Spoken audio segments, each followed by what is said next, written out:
Happy Sunday, everyone. This week's topic is going to be a short guide to well-being.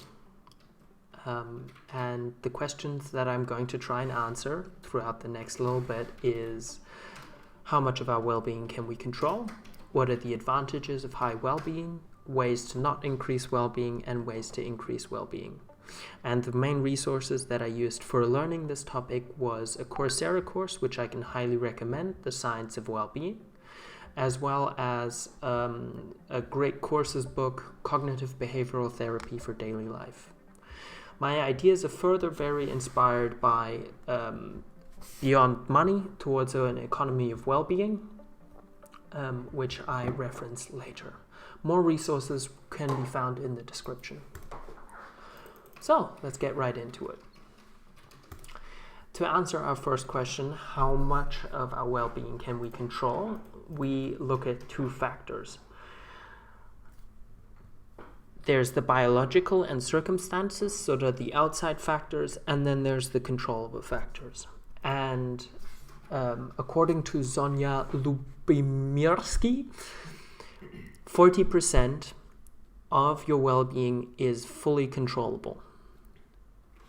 The study further notes that we generally overpredict how sad we will be for getting a bad grade or missing out on an apartment, and we overpredict how happy we'll be getting into a new relationship or buying a new TV.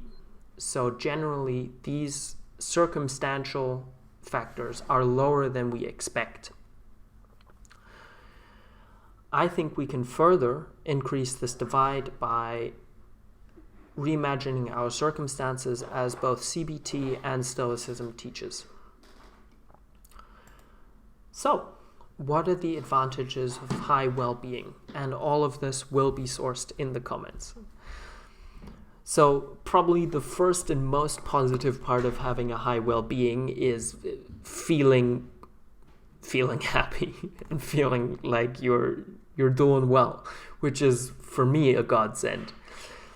But to top this, various studies have concluded that there's other benefits, such as social. People who have higher well-being tend to do better in relationships, thus encouraging more well-being. It reduces burnout.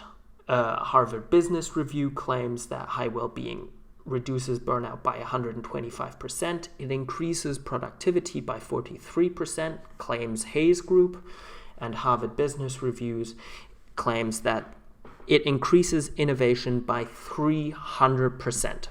So that's what you can look forward to, having a high well-being. So let's answer the question: ways to not increase well-being. And surprisingly, right up top there is true love. Did you know that there is a large well-being spike when you get married, which slowly drops off over the next 3 years? This means that true love or being in a relationship is not the way to a consistent well-being increase. Source and description. Another surprising one is that once you reach a certain level of income, which allows you to live relatively well, your well-being no longer increases, and it sort of stagnates. Thus meaning chasing money will not increase well-being. Those were the two main ones. There's 4 more that people generally get wrong.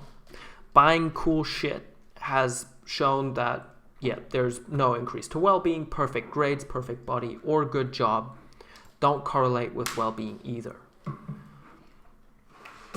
So, what are ways to genuinely increase well-being? There is 3 things we're going to go into, and the first is positive emotion.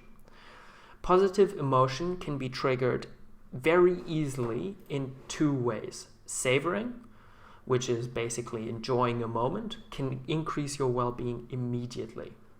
Further, gratitude, a 5-minute gratitude journal can give you a sense of, just being a positive emotion. You know what I mean? All right. The next thing that we're going to look into is relationships. Humans are social creatures. There's a YouTube video called 300 Days Alone, where a person goes on a deserted island and then slowly loses most motivation to do anything. And then as soon as his friend comes back into his life, or his friend joins him, he is again full of energy. I think the takeaway there is leading your life alone is difficult because it's very hard to get meaning. So, 2 ways that we can connect with people and have more rewarding relationships is doing acts of kindness where you don't expect reciprocity. This activates your brain in a rewarding way, as well as attempting social connections is just important for social beings. All right. The third way, and probably the most important thing, is getting enough sleep and getting enough exercise. These are 2 major ways that you can consistently increase your mood. One of the reasons that it's expected that we're so unhappy in our modern lives is that we're constantly sleep deprived. And it's been shown that if you get sort of 8 hours of sleep, you can improve your mood than you would expect. More than you would expect. All right. Thank you very much for listening. What more important thing do you have to do beside being happy?